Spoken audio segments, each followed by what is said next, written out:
Welcome to Found Footage, the horror channel you never knew you needed until right now. I'm Siobhan, and today we're going to count down 5 meaty horror franchises to sink your teeth into. Picking the 5 of these was surprisingly easy for me, because some of them I love to death personally, and all of them are heavy hitters in the genre. So in no particular order, let's get to it.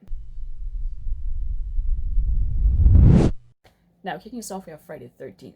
Friday the 13th is probably my personal favorite on the list, and while it isn't the most out there of series, like they're pretty much all the same, it's just the same tried and tested formula of sexy teens getting killed in the woods.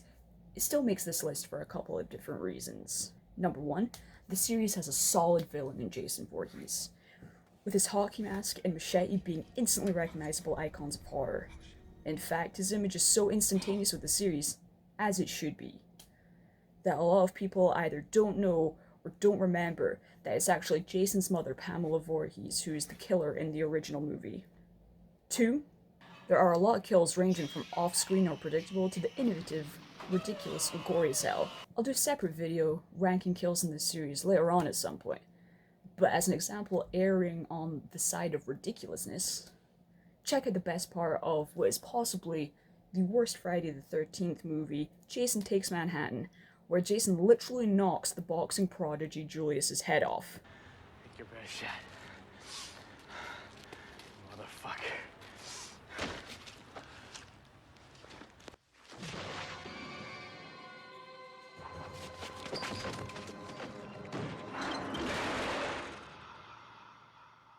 There are 10 installments of the franchise, a crossover with A Nightmare on Elm Street, and a remake, so if you choose to, you're going to be spending a lot of time with Mr. Voorhees.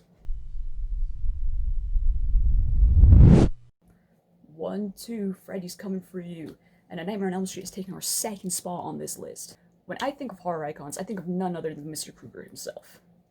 With 7 mainline films, a crossover of Friday the 13th, and a remake under his belt, there couldn't be a list without A Nightmare on Elm Street.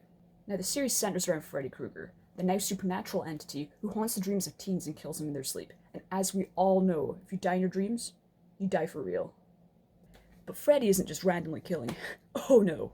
He wants revenge on the parents of Elm Street for burning him alive after he failed to be convicted of child molestation and murder. And as with all series, there are ups and there are downs, with the first 2 being the scariest, the third being a cult classic that has my 2 favorite kills from the entire franchise in it. I bet you guys can guess which ones they are.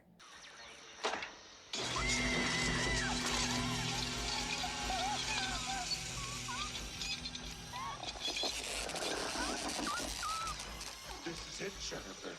Your big break in TV. Welcome to prime time, bitch. Before we begin our steady decline in characters and plot.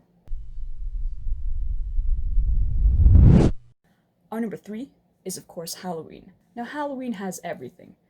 Jamie Lee Curtis, an iconic mass serial killer, Donald Pleasance, and, of course, the iconic score by John Carpenter. Out of all of these series, there's no doubt that Halloween has the messiest continuity, including a 2-movie reboot by Rob Zombie, sequels galore, and of course Halloween 3, Season of the Witch, otherwise known as the one without Michael Myers, which I personally love, and fun fact, it was the first movie in the franchise that I ever saw. So the first Halloween movie I ever seen didn't even have Michael Myers in it.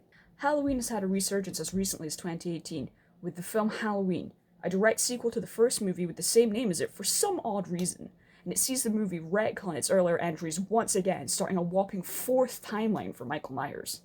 The next film in the franchise, continuing the continuity for Halloween 2018, Halloween Kills, is set to be released in 2020, and once again stars Jamie Lee Curtis as original Final Girl and seminal badass Laurie Strode.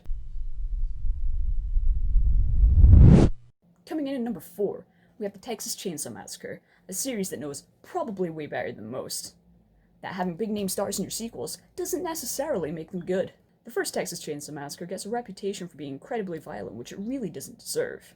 Yes, it's about a family of cannibals, and the main boy Leatherface has a chainsaw as his weapon of choice. But all in all, the first entry of the series isn't that gory. Most of the horror comes from the last act of the film when final girl Sally finds herself held captive and psychologically tortured by the sadistic Sawyer family before they intend to kill and eat her. Now this series, just like Halloween, is pretty messy when it comes to continuity. The first movie has 3 sequels, The Texas Chainsaw Massacre 2, Leatherface: The Texas Chainsaw Massacre 3, and Texas Chainsaw Massacre: The Next Generation.